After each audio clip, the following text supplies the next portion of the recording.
Assalamu alaikum and welcome back to Salam Britain on Monday. And it is that time when we had our fabulous dish lunch prepared for us, which was today a garlic bread with a bit of avocado and hummus and salmon on top, which was absolutely delicious.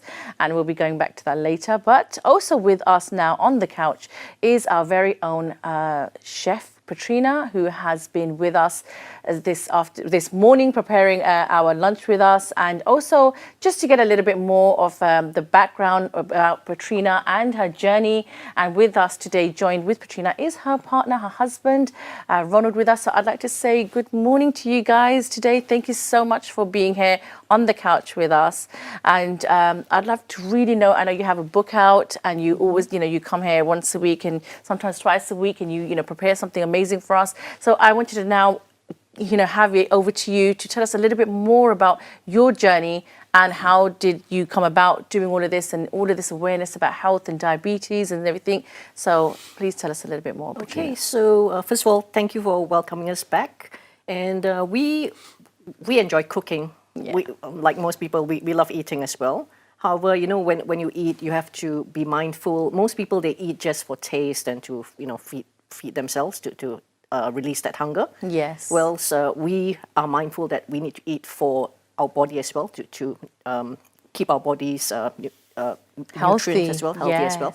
Exactly. So I've actually come up with various dishes. Sometimes when you eat something that's prepared by someone, it tastes nice, but sometimes it may not be the healthiest. Absolutely. We have that a lot. We've just improvised and come up with, as you can see today, I've actually just made garlic bread with a bit more wholesome sourdough type bread. Yeah. And with goat's butter and smoked salmon, which is wild as well. Yeah. Mm-hmm. And Ronald, are you cooking as well in the kitchen? Oh yeah, I've been cooking since I was 3 years old. Oh, wow.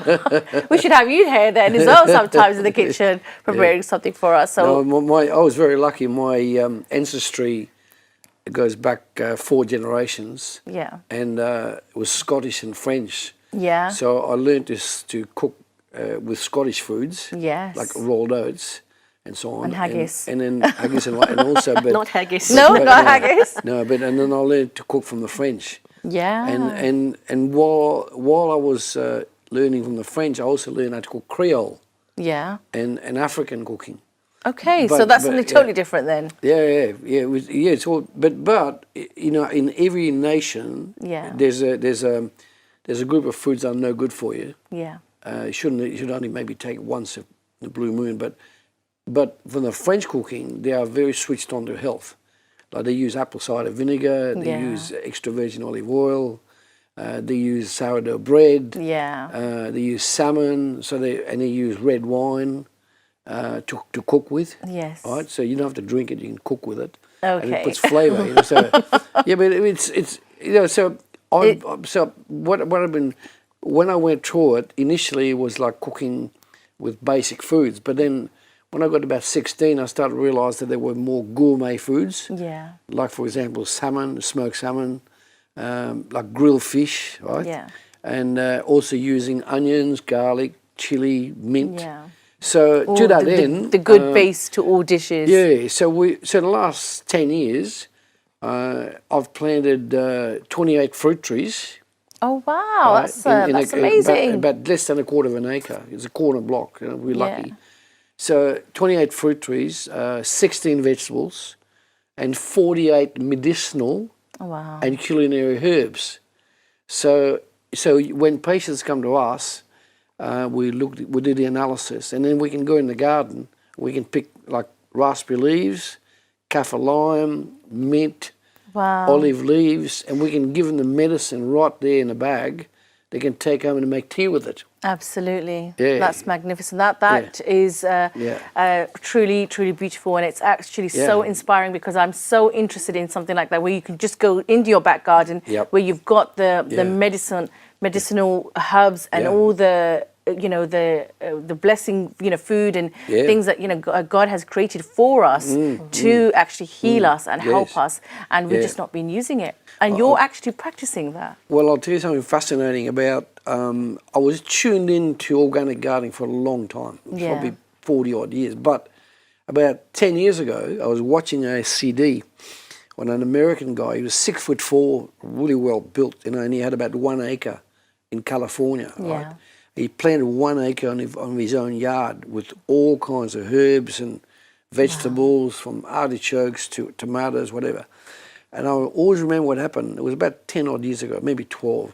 He had 2 young Mexican girls, about 12 and 10, with their mother, and they'd visited him in his 1 acre. Yeah.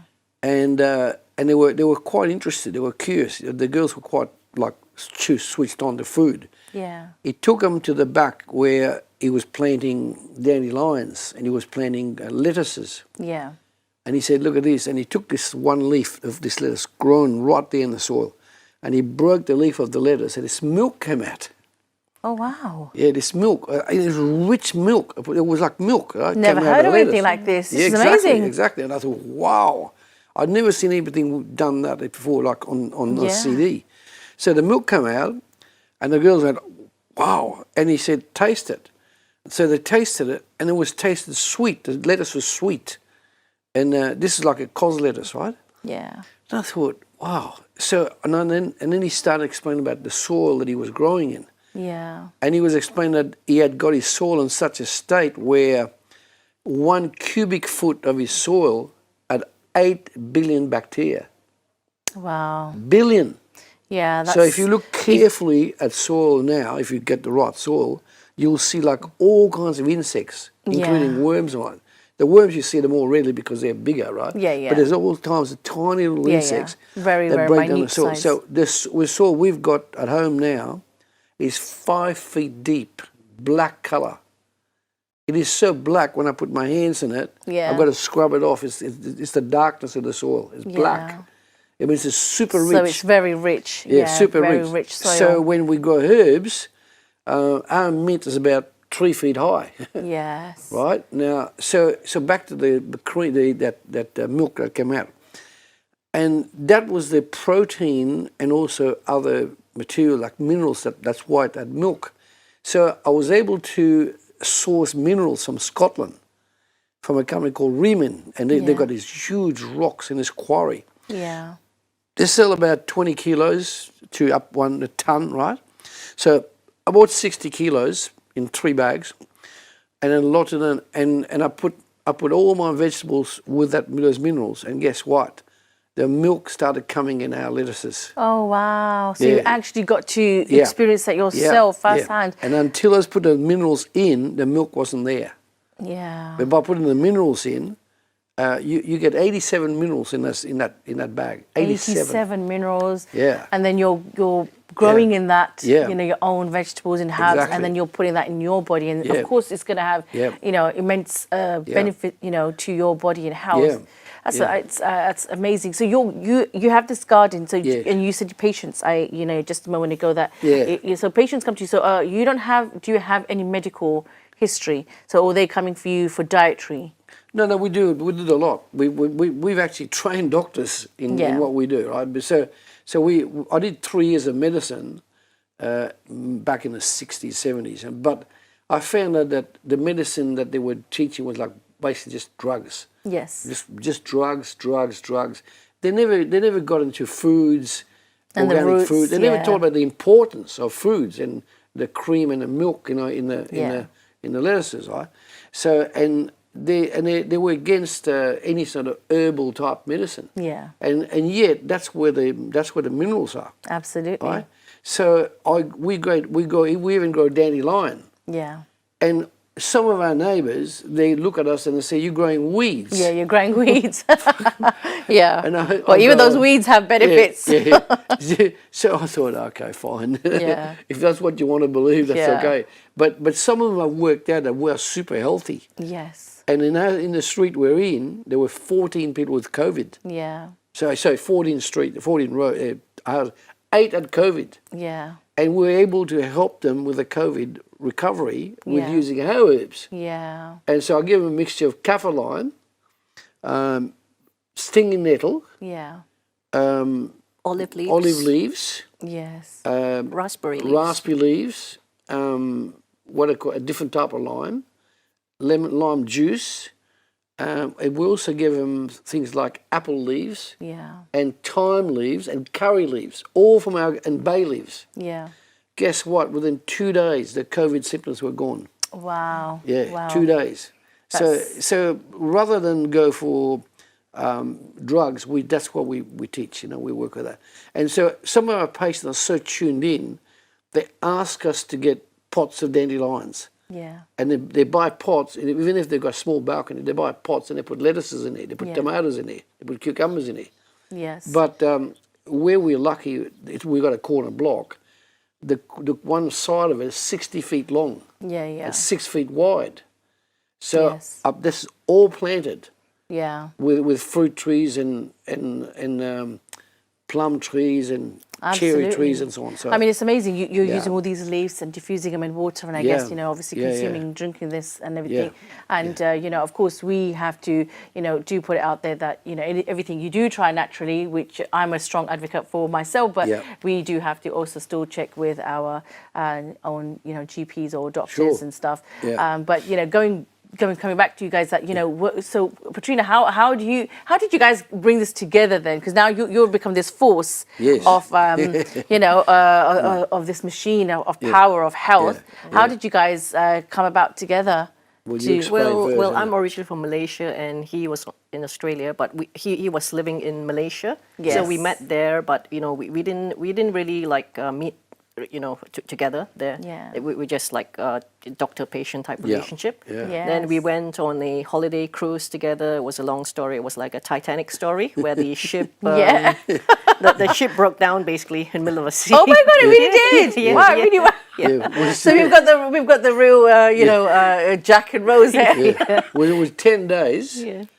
7th day, heaven. Right? Shipwreck. That's what, on the 7th night, the generator broke down about 300 kilometres from the coast of Switzerland. Oh my God! And we went from all this smorgasbord for breakfast, lunch, dinner, night foods, all kinds of good food, like salmon, whatever. And after that broke down, we were down to white bread and cheese. Because they couldn't cook. They couldn't cook. And it's interesting because, when you go through the different phases of life, like, from the full buffet, breakfast, lunch, dinner, everything's glamorous, everyone's happy, down to really just within survival stripped down to bare minimum, and you've got to make do with that. Wow. Yeah, and then you see the different characters of people because the true colours come out. True colours are revealed. This other side that sometimes people don't even know they're having themselves in survival mode. How it all clicked in is that I got on well with her dad. Yeah. He had been a prisoner of war from the Japanese when he was 9 years old. And I'd ask him questions about that because, he was quite traumatised by that for about 4 years, totally taken over. And what he was getting, like white rice and everything was like really rubbish. And the Japanese take all the food. Yeah. So at 9 years old, he didn't eat well. So when we went on this ship, he was eating like a bloody ravenous wolf. Yes, he was in bliss. So what happened? What actually happened? It was 4,000 people on the ship. Yeah. 4,000, right? And there's nearly about 900 soldiers, like from the United Nations forces. Yeah. They had one leg. Oh gosh, so a lot of they were on a special cruise. Yeah. So they had the 9th and 10th floor, right? And we were on the 8th floor. And the 4th floor was reception. So 2 o'clock in the morning, boom, this massive explosion. The generator broke down. It was pitch dark in the middle of the sea. Black. Couldn't see. My gosh. So, but I've learnt never to panic because I've been in Vietnam. I know what that's like. And you fight in the dark. The interesting thing is he had this iridology torch, which is one of our professions, iridology. So he had this torch because we didn't really know how to use the light. This is like 12 years ago. And the light on the mobile phone wasn't great. So he had the iridology torch, which helped him around. My gosh, this is such a fascinating story. I mean, we came to talk about, the health benefits, but now we're finding out the real story behind, this amazing couple here that's with us today, Petrina and Ronald. And just thank you so much for being on the couch. I'm going to have to catch up with you about this behind the scenes later.